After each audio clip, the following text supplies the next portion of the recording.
নমস্কাৰ সোণাপুৰত হোৱা উচ্ছেদ কাৰ্যক লৈ এবাৰ গৰিহণা প্ৰদান কৰিছে এআইডিএফে কৈছে যে সংখ্যালঘুৰ ওপৰত কৰা আক্ৰমণ অতি শীঘ্ৰে বন্ধ কৰক যিসকলক উচ্ছেদ কৰা হৈছে সেইসকলক অতি শীঘ্ৰে সংস্থাপন কৰক জোৰ জুলুম কৰি অত্যাচাৰ কৰা বন্ধ কৰক চৰকাৰে সংখ্যালঘুৰ ওপৰত এনেধৰণে আক্ৰমণ কৰা মানি লোৱা নহব এনেদৰে এবাৰ চৰকাৰক সমালোচনা কৰিছে উচ্ছেদক লৈ এআইডিএফে এমুটো জনা বিচাৰিছো উচ্ছেদক লৈ এবাৰ মুখ খুলিছে এআইডিএফে সোণাপুৰত হোৱা উচ্ছেদক লৈ গৰিহণা দিছে এআইডিএফৰ তৰফৰ পৰা সংখ্যালঘুৰ ওপৰত অত্যাচাৰ বন্ধ কৰক এআইডিএফৰ মন্তব্য জুলুম অত্যাচাৰ কৰাৰ এটা সীমা থকা উচিত অমানৱীয়ভাৱে গুলি চলোৱা কাৰ্যক কোনো পধ্যে গ্ৰহণযোগ্য হ'ব নোৱাৰে চৰকাৰে শীঘ্ৰেই বন্ধ কৰক এই কাৰ্য উচ্ছেদিতক সংস্থাপন দিয়াৰ দাবী তুলিছে এআইডিএফৰ বিধায়ক ৰফিকুল ইছলামে এবাৰ চৰকাৰৰ উচ্ছেদ নীতি সমালোচনা কৰি কৈছে এয়া গৰিহণাৰ যোগ্য জোৰ জুলুম কৰি অত্যাচাৰ কৰা বন্ধ কৰক সংখ্যালঘুৰ ওপৰত চৰকাৰে অমানৱীয়ভাৱে গুলি চলোৱা কাৰ্য কোনো কাৰণতে গ্ৰহণযোগ্য হ'ব নোৱাৰে চৰকাৰে শীঘ্ৰেই বন্ধ কৰক উচ্ছেদ অভিযান উচ্ছেদিতক সংস্থাপন দিয়াৰ দাবী তুলিছে এআইডিএফে আহি পৰিছে এআইডিএফৰ বিধায়ক ৰফিকুল ইছলামৰ বিশেষ মন্তব্য সোণাপুৰত আজিৰ দিনটোত যি ধৰণৰ ঘটনা সংঘটিত হ'ল একাংশ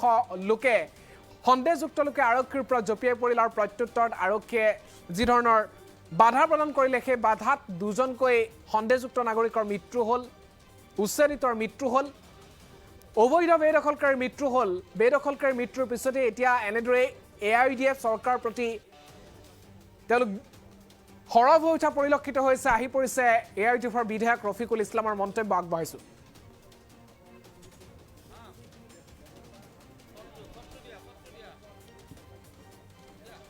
সৰকাৰ আছে অবৈধভাবে যে অমানৱীয় উচ্ছেদ চলি আছে আৰু আজি তাতে দুজন নিৰহ মানুহক গুলিয়াই পুলিচক হত্যা কৰিছে আৰু বহু কেইজন মানুহ আঘাতপ্ৰাপ্ত হৈছে পুলিচৰ গুলিত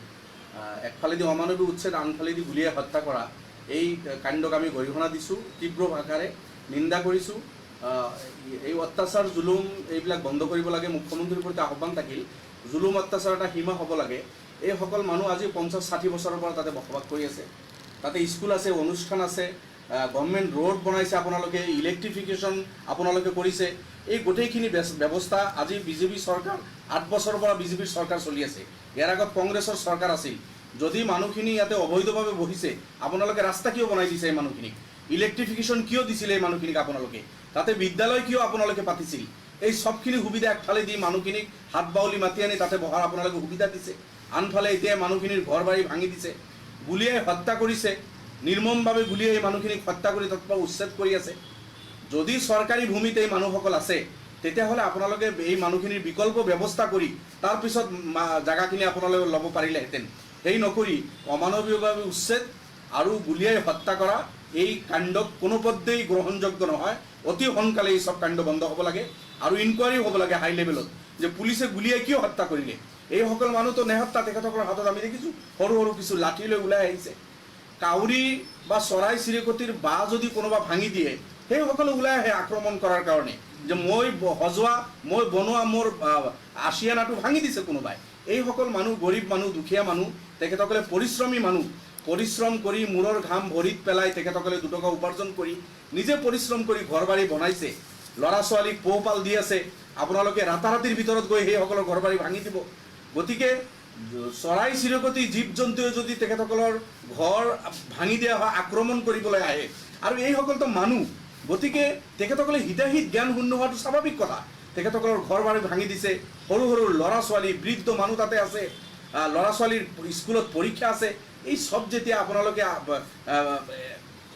এই সবৰ ওপৰত যেতিয়া আপোনালোকে হামলা কৰিছে মানুহখিনি লাঠি লৈ সৰু সৰু লাঠি হাতত আমি দেখিছোঁ ওলাই আহিছে লাঠি হাতত থকা মানুহৰ ওপৰত পুলিচে গুলি চলোৱা জঁপিয়াই পৰা এই ধৰণৰ অমানৱীয় কাণ্ড আৰু এইটো দুৰ্ভাগ্যজনক আমাৰ ৰাজ্যৰ কাৰণে আমাৰ সমাজৰ কাৰণে গতিকে মুখ্যমন্ত্ৰীক আহ্বান জনাইছোঁ আপুনি এই সব কাণ্ড বন্ধ কৰক এই মানুহখিনিক আপোনাৰ যদি সেই মাটিৰ খুব প্ৰয়োজন যদি তাত আপুনি কিবা অনুষ্ঠান প্ৰতিষ্ঠান বনাব বিচাৰিছে আৰু কিবা যদি আপোনাৰ ইচ্ছা আছে তাতে বনোৱাৰ এই মানুহখিনিক বিকল্প ব্যৱস্থা দিয়ক আপুনি বিকল্প ব্যৱস্থা কৰি তাৰপিছত আপুনি যদি উচ্ছেদ কৰাৰ আপোনাৰ মন থাকে তেতিয়া আপুনি কৰিব পাৰে বিকল্প ব্যৱস্থা নকৰাকৈ এই ধৰণৰ উচ্ছেদ কোনোপধ্যে গ্ৰহণযোগ্য নহয়। আমি তীব্ৰ ভাষাত নিন্দা কৰিছোঁ, বিৰোধিতা কৰিছোঁ। গতিকে মুখ্যমন্ত্ৰীৰ প্ৰতি আহ্বান থাকিল, আপুনি তুৰন্ত বন্ধ কৰক আৰু পুলিচ যিসকলে গুলিয়ালে, এই মানুহক যিসকলে হত্যা কৰিলে, ইনকুৱাৰী হ'ব লাগে সেইসকলৰ ওপৰত আৰু সেইসকলক আইনৰ আওতাত আনিব লাগে। মন গ'লেই কোনো নাগৰিকক গুলিয়াই হত্যা কৰিব, এই কথা কিন্তু গ্ৰহণযোগ্য নহয়।